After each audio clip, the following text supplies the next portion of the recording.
Christopher, you ready? Are you going to keep boxing? Yeah. You really love this shit, huh? Jake Paul's complete meltdown began the very second Anthony Joshua smashed through the illusion surrounding him with one brutally honest reality check, the kind that wipes out years of manufactured hype in a single savage moment. As the fight unraveled and Logan Paul sat ringside, forced to watch his brother get systematically broken in front of the world, the tension didn't quietly build. It exploded in real time. The frustration, the disbelief, and the raw anger were written all over their faces, and what followed turned out to be even uglier than the knockout itself.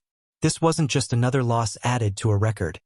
It was a total public collapse, a shocking emotional breakdown paired with a family implosion that played out under the brightest lights boxing has to offer.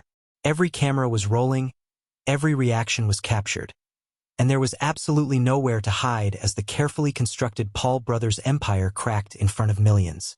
In that moment, the hype, the bravado, and the image all vanished, leaving behind a raw and uncomfortable truth that the entire world was forced to witness. Pissed him off. Then he broke my brother's jaw. Fuck this guy. Broke his jaw, huh? Yeah, oh, he split his jaw. You know? He don't care though. Jake's having a fucking blast. The fight was marketed to the world as a bold, dangerous, history-making moment that was supposed to redefine everything we thought we knew about modern boxing. Jake Paul stepping into the ring against Anthony Joshua wasn't just promoted as another fight, but as a massive, high-stakes gamble. One that could supposedly rewrite boxing narratives overnight and finally cement Jake's legitimacy once and for all. But here's the crucial part people need to understand. The moment the opening bell rang and the fight actually began, it stopped being a gamble and turned into something far more painful. It became a brutal, unavoidable reality check that no one in Jake's camp was remotely prepared to face. What's truly shocking is how badly everyone involved underestimated just how fast and how violently the entire situation would spiral out of control. Not only for Jake inside the ring, but for Logan watching helplessly from the sidelines as well. Because what unfolded in front of millions of viewers wasn't just a routine knockout loss that fades with time and moves on to the next headline. It was a complete and very public collapse of hype, ego, and family pride, with all three pillars crumbling at the exact same moment. And the worst part was that it all happened live in real time, under the eyes of millions upon millions of people around the world who were more than ready to tear the entire spectacle apart the second everything went wrong. Largely because he was mostly running away from AJ rather than standing toe-to-toe with him to fight. It's the difference between fighting a Bengal tiger and running away from a Bengal tiger. Now here's what most people completely overlook. The real story behind this disaster didn't begin when the fighters finally walked into the ring under those blinding lights. It started weeks earlier, with Logan Paul speaking publicly as if the outcome was already sealed, as though the fight itself was nothing more than a formality before an inevitable victory celebration. From his appearances at ringside events to the non-stop flood of social media clips filling everyone's feeds, Logan kept hammering the same message again and again. Anthony Joshua was washed, overrated, past his prime, and entirely beatable by Jake. He even went so far as to suggest that Joshua was already losing rounds before the fight had even taken place, which, when you really think about it, is absolutely insane. The phrase legacy ender was thrown around repeatedly, not like a prediction but like a threat they were proudly delivering to the boxing world. And this went far beyond a brother simply hyping up his sibling's biggest fight. Logan was openly and deliberately tying his own reputation, his personal brand, and his credibility directly to Jake's performance inside that ring. At that point, it was no longer just about support or confidence. It was pure ego on the line, and everyone watching could see it coming. He realized fighting AJ was not going to work for him. He naturally began incorporating even more flight, running away, and freezing, falling to the ground at any chance he had just to survive the rounds. I mean, all it's doing is buying Jake Paul more time. I don't like it at all. Do you remember what Mike Tyson famously said? Everyone has a plan until they get punched in the mouth. Anthony Joshua's gigantic. So big. He's so big. He's so much bigger. So, of course, like, his punch that he knocks Tyron Woodley out cold with, Joshua just eats it. Yeah. Because he's a giant. Yeah. He's a fucking giant. The hype machine the Paul brothers had spent years carefully building went into absolute overdrive during the lead-up to this fight. Millions upon millions of people tuned in for the build-up alone. The press conferences, the non-stop training footage, the behind-the-scenes clips. Every piece of content feeding the spectacle. Throughout it all, boxing analysts and seasoned commentators kept trying to inject some reality into the conversation, repeating the same warning again and again. There is a massive, fundamental difference between influencer boxing, where you're facing fellow content creators or long-retired athletes, and stepping into the ring with a real professional heavyweight who has spent years battling legitimate world champions at the highest level of the sport. But that warning, that voice of experience and reason, was completely drowned out by the noise of hype and self-belief. Logan pushed his narrative harder with each appearance. Jake grew more convinced of his own invincibility, and the entire Paul brand became louder, bolder, and more confident with every passing day. Right up until the exact moment it couldn't be anymore, when reality finally came crashing down with no way to ignore it.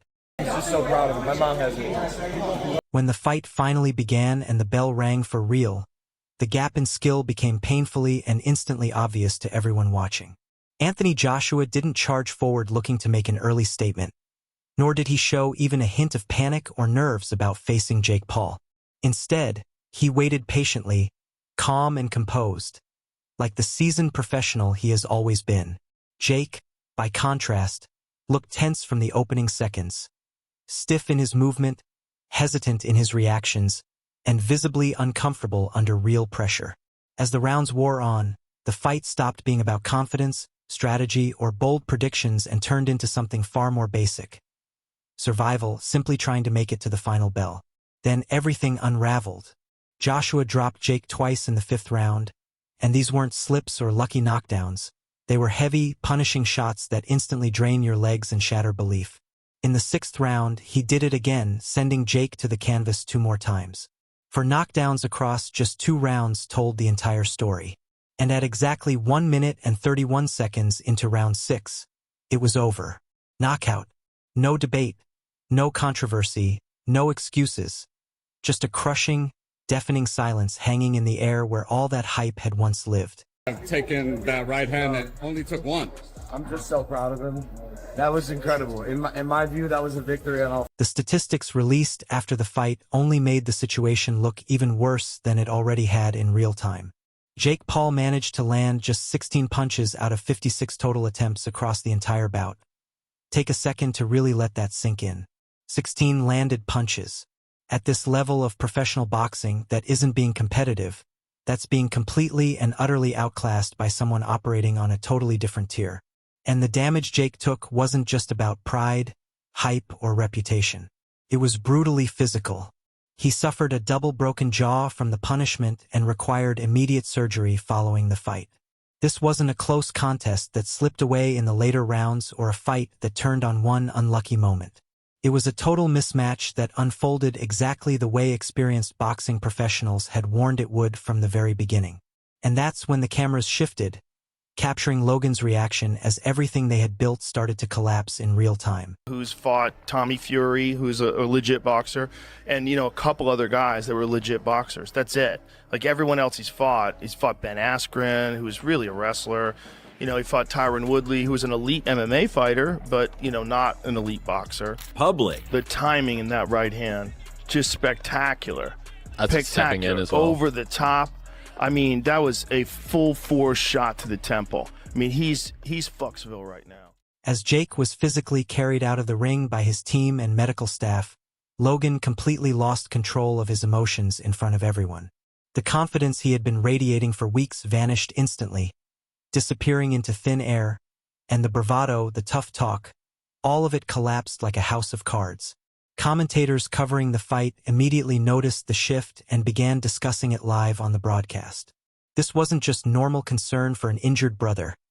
This was visible anger, deep embarrassment, and raw panic all tangled together. Logan lashed out in a way that shocked viewers, his fury intense and unmistakable. But the most telling detail? His anger wasn't aimed at Joshua for his dominance in the ring. It was directed at Jake himself. In that unfiltered, camera-captured moment, Logan didn't look like a worried brother focused on his sibling's safety. He looked like someone who had just realized that their entire carefully constructed public image, their brand, credibility, and everything they had built had taken a massive, irreversible hit. The expression on his face said it all. Fear, panic, and the terrifying uncertainty of what comes next.